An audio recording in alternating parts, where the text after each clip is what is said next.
Hmm? When was it formed? Can anybody keep talking on those things? When was WTO initiated? What are the various kinds of structures which are under which the WTO functions? What is the purpose of WTO in the world business, international business? Yes, 1st January 1995, mom. It was formed on it was formed on 1st January 1995. 1995. Okay, and what are the other things you can tell me on WTO? It was for even before WTO, what was the other institution? GATT, mom. GATT. Yeah, what is GATT, Nitisha? General Agreements for Tariff and Trade. Tariffs and trade. Tariffs and trade.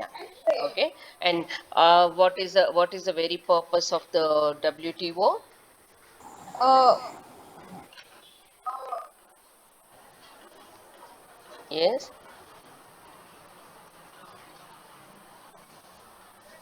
what is the purpose of WTO? Trading between nations, mom. Yeah, it helps the member countries to trade between nations and tries to ensure that there is a peaceful and smooth trade happening between the nations. Okay, there are some 76 governments which came into, form a WTO, and all these member countries started participating in doing business between the countries. And its headquarters is in Geneva, Switzerland. Okay, these are the yeah, these are certain important things which you should remember, or even for the examination point of view.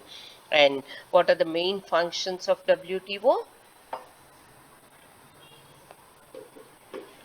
The first, and if you have not written, please, there's no problem, just let us complete it. Okay, the main function of the WTO, there are almost five. We will, as we do, we will think if we can add some more also, because what is the bilateral trade relations and international business has to be conducted smoothly. That's why World Trade Organization came into force into this world. And also it came in the year 1995, and it started functioning very actively from the year 1996.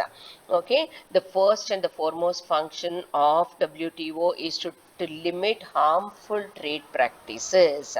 Okay, when we are trying to do business between the countries, there are certain parameters on which we have to see that the products which are traded between the world nations should be in conditions where everything is satisfying the standards which are supposed to be maintained. So it limits the harmful trade practices. It won't, if there are any problems, it will start working on those things and try to see how the member countries can benefit from one another.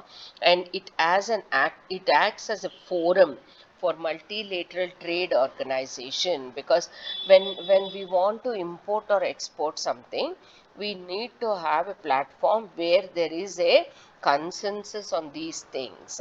Okay, the World Trade Organization creates that it is acting as a catalyst between the countries. It tries to ensure what is supposed to be imported, what is supposed to be exported, and which country is requiring what kind of a product, and where is it scarcely available, where is it excessively available.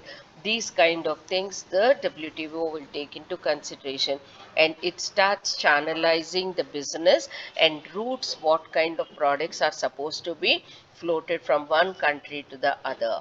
So the export and import becomes very smooth because of World Trade Organization acting as a catalyst. Next is cooperating with other international institutes involved in a global policy making. Okay, so it works with the cooperation with all kinds of international businesses and ensures that there is a proper kind of global policy making girls, anything when we are doing, we need to plan it, organize it, then only execute it. So it will create such kind of an atmosphere where the member countries are smoothly able to cooperate with one another, because majority of the problems come because of misunderstanding. Okay, whether it be at the micro level or the macro level, or it can be between the countries, or it can be within the country also. Okay, within between the states. So what will happen if there is no proper cooperation and understanding? The trade will not get smoothened, and there will not be proper kind of functioning. Okay, so more than trade, it is very important that bilateral relations are maintained. So WTO takes care of this particular parameter. Next is overseeing national trade policies. Okay, what are the trade policies of its member countries? How is that supposed to be taken into consideration before even starting a trade between the member countries? Okay, it oversees all this. It tries to ensure that all these things are taken into. The biggest. These are the biggest elements, frankly speaking. Okay, we cannot function without having a proper kind of a relationship. And last one, it administers the understanding on rules and procedures governing the settlement of disputes. Okay, DSO. It will dispute settlement understanding. Okay, so when we do something, we will invariably have relationship between countries, and we will also have misgivings between the countries. It happens between any human being. Okay, it is then likely to happen on the international platforms also. So if there are any kinds of disputes, it settles such disputes and ensures that the business can happen smoothly. So these are the various kinds of functions through which the WTO is functioning.